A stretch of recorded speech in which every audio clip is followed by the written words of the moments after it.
In the matter of the State of Ohio versus Ronald Holmes Jr., this is case 22 CR 1055. Mr. Holmes is present in court. He is accompanied by his attorney, Mr. James Matthews. The defendant was last before the court on February 24th, re-entered a plea of guilty to one count of theft, felony of the fourth degree. At the time of the plea, the court ordered a pre-sentence investigation and report along with a victim impact statement. Those having been accomplished and received, we are here. Matthews, any reason not to go forward with sentencing? No, Your Honor. Anything you want to say on behalf of your client? Yes, thank you. Your Honor, Mr. Holmes is requesting a period of community control in this case. He does have $14,000 approximately in restitution that he is going to have to be paying back. He does own and operate a construction business and is confident that if placed on probation and given the opportunity to get back to work, that he can repay what he owes without any real degree of difficulty. He indicates that there is work currently available for his business, but that he, as the owner and operator, must be out in order to complete that work. So we do feel that in order to get the money paid back as quickly as possible, we feel that placing Mr. Holmes on community control would be a means to that end, Your Honor. Thank you. Mr. Holmes, you have the right to address this court prior to being sentenced. You can say anything you want. Is there anything you'd like to say at this time? Yeah, I just want to apologize for I made a mistake, Your Honor, and I only take full responsibility for that. And it was stupid. What was stupid? Thinking that I could just take the money and have it paid back before any of this was a problem. I had money coming in, it got slowed up and I wasn't able to. Was that the $1 million that you won in the casino in Mississippi? No. What happened to that? I purchased our house. $1 million doesn't go very far these days. You know what I mean? No, I'm not laughing because I'm laughing because it's a joke that you would say $1 million doesn't go far these days. I interrupted you. Go ahead. Continue what you were saying. Or whatever you want to say. Like I said, I apologize to the court. And I thought I could get it taken care of before any of this proceeded any further. Is there anything else you want to say? No, sir. Mr. Matthews, anything else? No. Ms. Mulligan for the State of Ohio. Your Honor, the defendant is not afforded the presumption of community control in this matter. He has served a prior prison term, and he today tries to describe what he did as a mistake, pass it off as if it were simply a cash flow problem. When clearly he took advantage of the policies of an out-of-state bank, no reason to have a relationship with that bank other than the fact that they had a policy that allowed him to take advantage of getting money that he had no ability to pay back, no intention of paying back. I believe that there ought to be a penalty beyond simply an order to repay the money that he stole, and that a prison term is appropriate. We would also ask for an order of restitution, $14,600.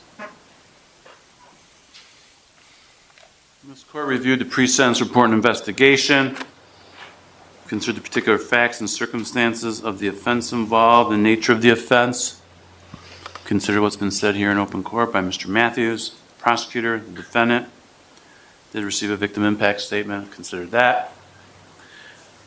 This is all considered in light of the purposes and principles of felony sentencing set forth in 2929-11 of the revised code.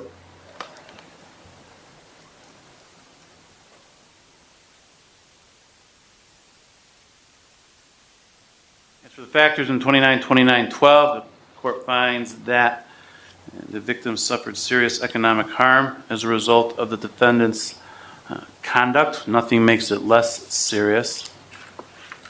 As for recidivism factors, the court finds the defendant committed this offense while he was on probation. He'd been put on probation to the Painesville Municipal Court just less than 2 months earlier when he committed this offense. There is a history of criminal convictions that go back 30 years. And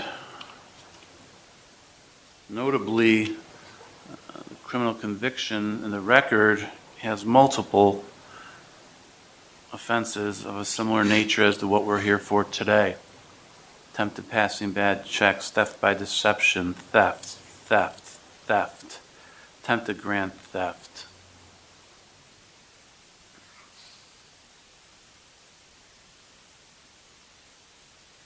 He has previously served a prison term before. He has not responded favorably to previously imposed sanctions. Not genuine remorse. He minimizes what he did. He calls it just a fluke, that it was just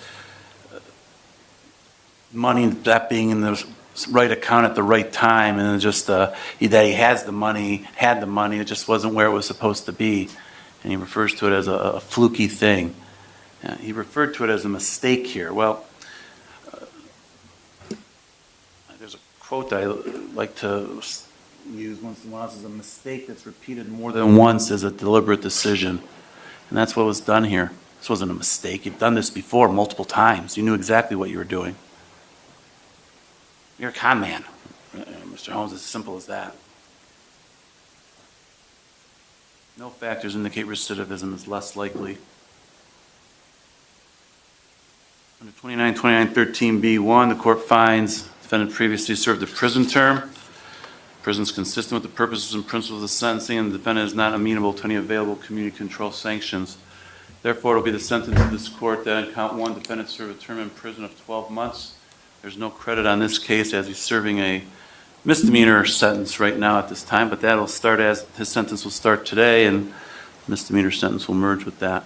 Need to advise you upon your release from prison, you could be placed on post-release control for up to 2 years. If you are and you're violating those conditions, the parole authority can send you back to prison as punishment for violating the rules for another, in this case, 6 months, the maximum being 50% of the term I just imposed. Any additional prison term imposed for violating post-release control is being imposed as part of the sentence here today. Court also orders the defendant to pay $14,600 in restitution to the victim. Defendant's ordered to pay all court costs incurred in the action. And the court disapproves the defendant's placement in a program of shock incarceration, intensive prison program, or transfer to transitional control. What do you think about this verdict? Let us know in the comments below. Don't forget to subscribe to our channel for more real courtroom drama and jaw-dropping justice.